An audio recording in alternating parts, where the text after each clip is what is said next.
It began like a thunderclap on Capitol Hill. The air was thick, the tension palpable, and the nation's attention zeroed in on one fiery exchange that would soon echo through every corner of America. When Senator Elizabeth Warren locked horns with Senator John Kennedy, few expected the verbal fireworks that would follow. But absolutely no one anticipated how one single sentence from Kennedy would leave Warren stunned, silenced, and the room erupting in disbelief.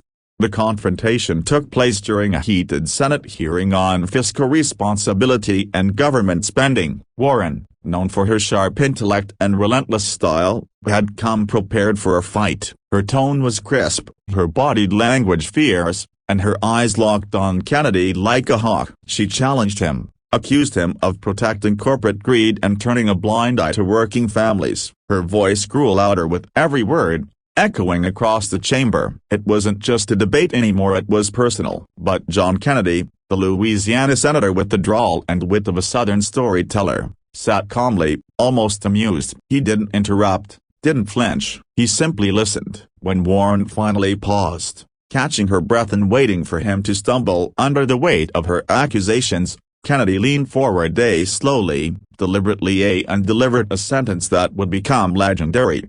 "Ma'am," he said, with that trademark calm that could slice sharper than any insult, "you can't fix a leaky boat by yelling at the water."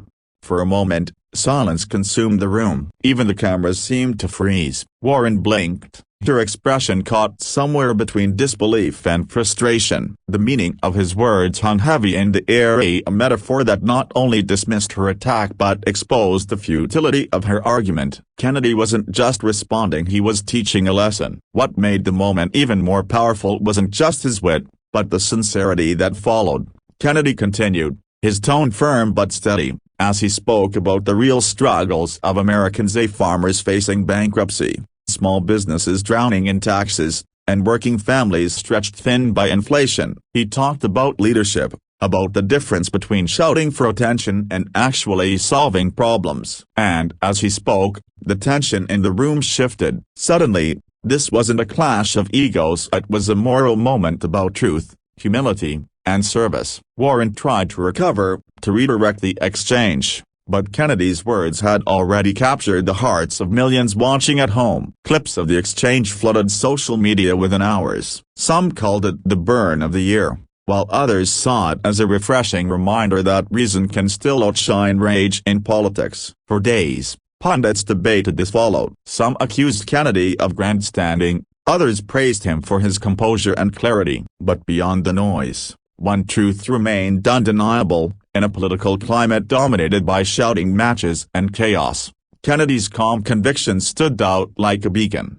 Behind that viral moment was something deeper, the story of two leaders shaped by vastly different worlds. Warren, the passionate reformer, driven by her belief in systemic change. Kennedy, the pragmatic Southerner, rooted in faith, humor, and a belief that common sense still has a place in Washington. Their clash wasn't just about policy, it was a collision of philosophies: emotion versus reason, fury versus restraint. As the dust settled, Kennedy's words became more than a viral quote, they became a symbol of how to handle pressure with grace. In a time when debates often devolve into chaos, he reminded everyone that strength isn't in shouting the loudest, but in speaking the clearest.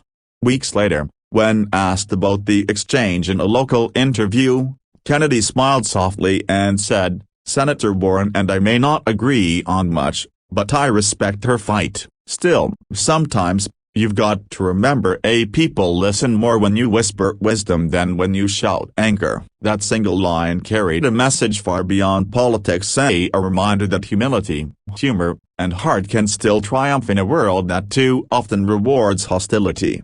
In the end, what began as a fiery confrontation became a defining moment of integrity. John Kennedy didn't just win an argument that day, he reminded America of something we're all in danger of forgetting: the power of calm conviction, the strength of quiet truth, and the courage to stand firm without shouting. And as millions replayed that moment, one thing became clear: sometimes, the most powerful voice in the room, a broken bar, is the one that refuses to raise itself.